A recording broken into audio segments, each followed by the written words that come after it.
You know, there's a saying I love: the best things in life aren't things.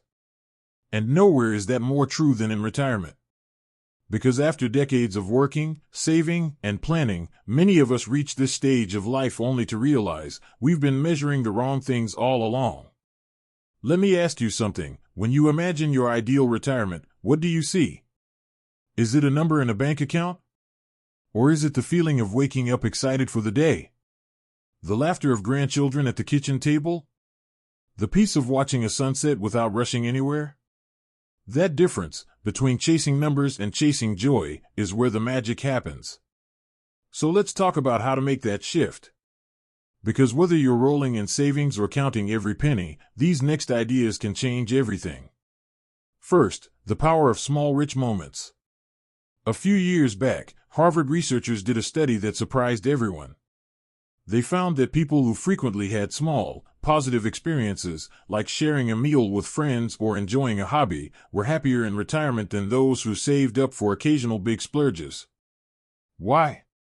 Because happiness isn't a grand event, it's a daily practice. Take my cousin Edna. She lives in a modest apartment, but her retirement? Anything but small. Every Tuesday, she meets her sister for $5 coffee at the diner. Thursdays, she volunteers at the library where kids call her Grandma Bookworm. And every morning, she sits on her balcony with her cat, watching birds and planning which of her 37 houseplants needs repotting. Does she have a luxury cruise budget? No. But does she feel rich? Absolutely. Because here's what Edna understands: retirement happiness isn't about extravagant purchases, it's about stringing together little moments that make your heart smile. And the beautiful part? Most of these cost little or nothing. The library book club that sparks lively debates. The backyard tomatoes you grow from seed. The handwritten letters exchanged with an old friend. These aren't line items on a budget, they're deposits in your emotional bank account.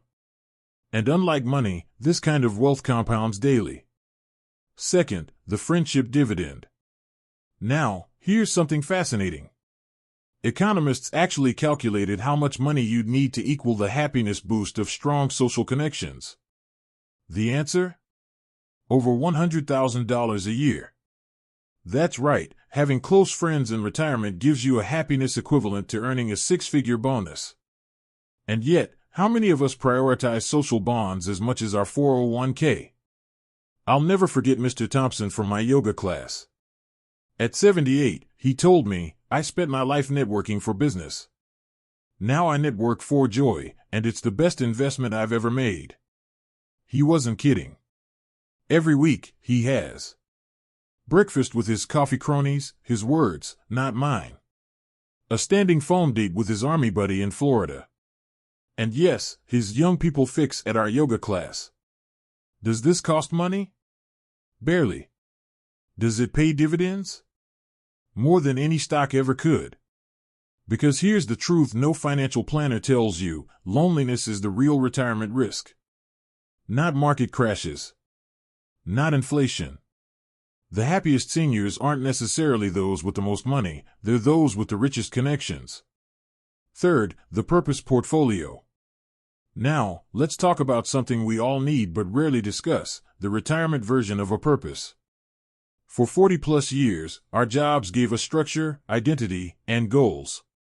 Then suddenly, poof, it's gone. And no amount of money fills that hole. But here's the good news: purpose isn't something you find, it's something you build. And the best part? Your purpose portfolio can be as unique as you are.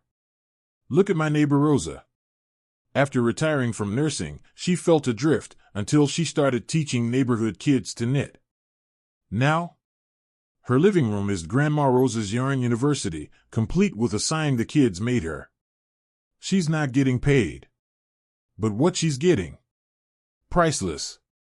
Because purpose in retirement isn't about earning, it's about contributing. And the options are endless. Recording local history at the Historical Society. Mentoring young professionals in your field. Becoming the go-to babysitter for your grandkids. These aren't just activities, they're emotional lifelines. They answer the deep human need to matter, to be needed. And unlike money, this kind of value never depreciates. Now, you might be thinking, this all sounds nice, but what if money is tight?